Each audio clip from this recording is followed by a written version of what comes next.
द्वारका शारदा पीठाधीश्वर जगतगुरु शंकराचार्य स्वामी सत्यानंद सरस्वती की अध्यक्षता में अहमदाबाद में संत सम्मेलन किया गया और क्या कुछ कहा है उन्होंने बांग्लादेश को लेकर वो भी आपको बताते हैं। द्वारका शारदा पीठाधीश्वर जगतगुरु शंकराचार्य ने कहा, बांग्लादेश या दूसरे देश से आकर भारत में रहने वाले मुस्लिमों को ये समझना चाहिए कि वो कहाँ सुरक्षित है। हिंदू धर्म के लोग बांग्लादेश में हो रहे नरसंहार को डेमो समझे। यह लोग आतंकवादी है, किसी को नहीं छोड़ेंगे। भगवान से प्रार्थना की कि बांग्लादेश जैसी स्थिति भारत में ना आए। यहाँ तो इनकी जनसंख्या कम है, अगर बराबर हो जाए तो ये हमें भी नहीं छोड़ेंगे। हम जब बाहुल्य थे तब भी विधर्मियों ने हम पर शासन किया। इन सब पर विचार करके हिंदुओं को एक होना होगा, अन्यथा भविष्य ठीक नहीं होगा। द्वारका शारदा पीठाधीश्वर जगतगुरु शंकराचार्य ने कहा, हिंदू अगर एक नहीं होंगे तो पूरे विश्व में जहाँ हिंदू है वहाँ ऐसा ही होगा, तब भी कोई साथ नहीं खड़ा होगा। हमारा शांत बैठना ही उन्हें बल देगा, इसलिए शांत नहीं बैठेंगे, जो जरूरी है वो करेंगे। हम सब एक हो जाए तो हिंदुओं के सामने कोई आंख उठाकर नहीं देख सकता। विश्व में इतनी हमारी संख्या है।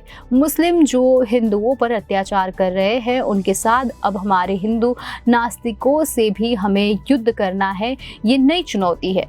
संत सम्मेलन में प्रस्ताव की हम बात करें तो संत सम्मेलन परम पूज्य सदानंद सरस्वती जी की अध्यक्षता में संपन्न हुआ। ये बयान सनातन धर्म संरक्षण समिति, हिंदू धर्म आचार्य सभा और अखिल भारतीय संत समिति द्वारा सभी अल्पसंख्यक हिंदुओं, जैन, क्रिश्चियन, पारसी, बौद्ध आदि के साथ एकजुटता व्यक्त करने के लिए जारी किया गया।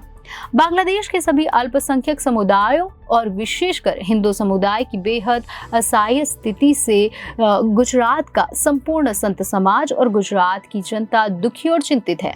बांग्लादेश में हो रहे नरसंहार और लूटपाट की निंदा करते हुए एकता का परिचय दें। अहमदाबाद में सभी अल्पसंख्यक समुदाय की विरोधपूर्ण आवाज और दिवंगत आत्माओं की शांति के लिए हमें एक सार्वजनिक बैठक आयोजित करके ये बयान जारी करने के लिए मजबूर होना पड़ा है, ये उन्होंने कहा।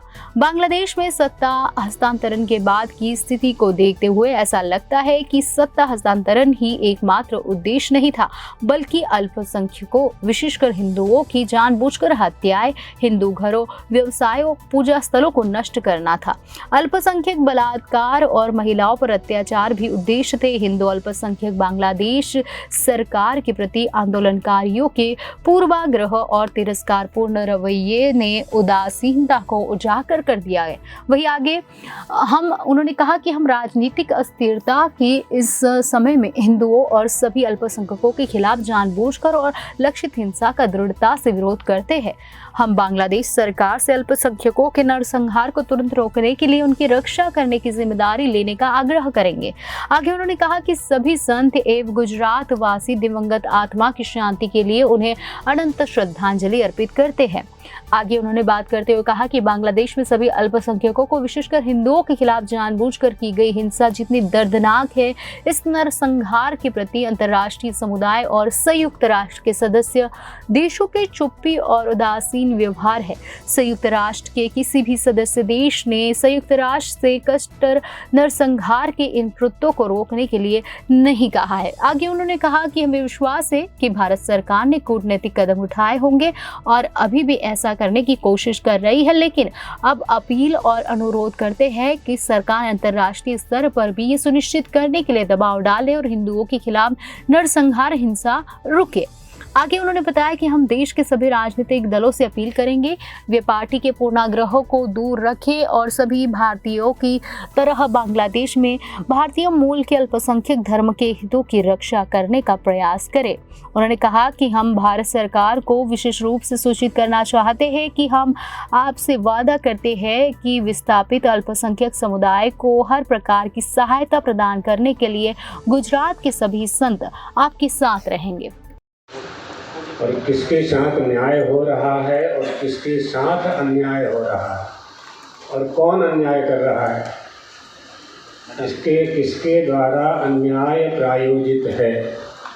यदि किसी देश में राजनीतिक हलचल होती है, उठापटक होती है, वह देश बहुसंख्यक है जिस धर्म के लोग अधिक संख्या वाले वहाँ निवास करते हैं, जैसे बांग्लादेश का ही प्रसंग है, तो बांग्लादेश में तो जिस समुदाय के लोग सर्वाधिक हैं उनके बीच में आपस में शासन के साथ मतभेद था, होता रहता है। तो इसमें हिंदुओं का क्या दोष?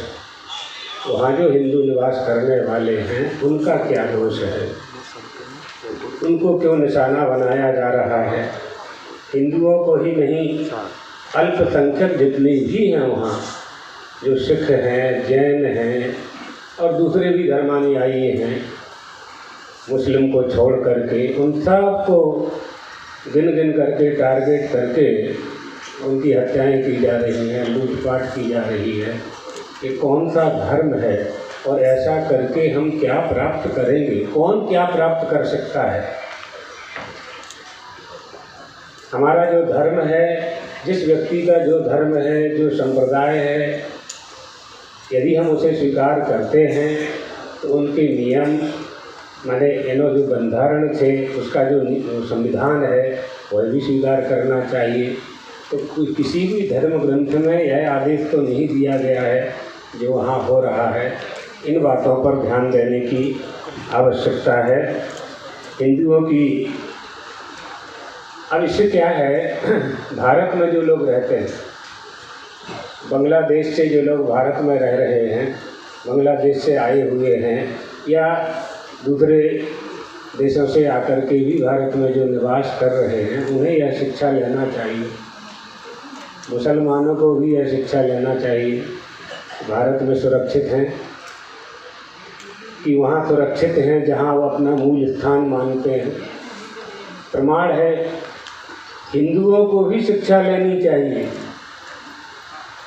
हिंदुओं को भी शिक्षा लेने की आवश्यकता है। देखिए वहाँ ये हो रहा है, डेमो है। ऐसी परिस्थितियाँ अगर हमारे देश में अगर बनी तो भगवान करे द्वारकाधीश कभी नहीं बनेगी, लेकिन बन गई तो ये किसी को नहीं छोड़ने वाले हैं, आतंकवादी हैं ये तो आतंकवाद का तो क्या नियम होगा और क्या उनका संविधान होगा और क्या उनका सिद्धांत होगा, कुछ कह नहीं सकते हैं। केवल एक जनून सवार होता है और उसका आश्रय लेकर के इस तरह के कृत्य ये लोग करते हैं। न प्रजा का भला होना है, न राष्ट्र का भला होना है, न धर्म का भला होना है। ऐसे प्रयत्नों से बचना चाहिए। हम सबको, सनातन धर्मावलंबियों को, हिंदू धर्मावलंबियों को, हमारे देश में तो सबका स्वागत हुआ है। सैकड़ों साल से जो आते गए हमारे देश में उनका निवास स्थान बनता गया। हमारी संस्कृति उनका रक्षण संरक्षण करती रही, उनका स्वागत करती रही। हमारी सरकारें उनको भरण पोषण देती रही, करती रही, अभी भी कर रहे हैं।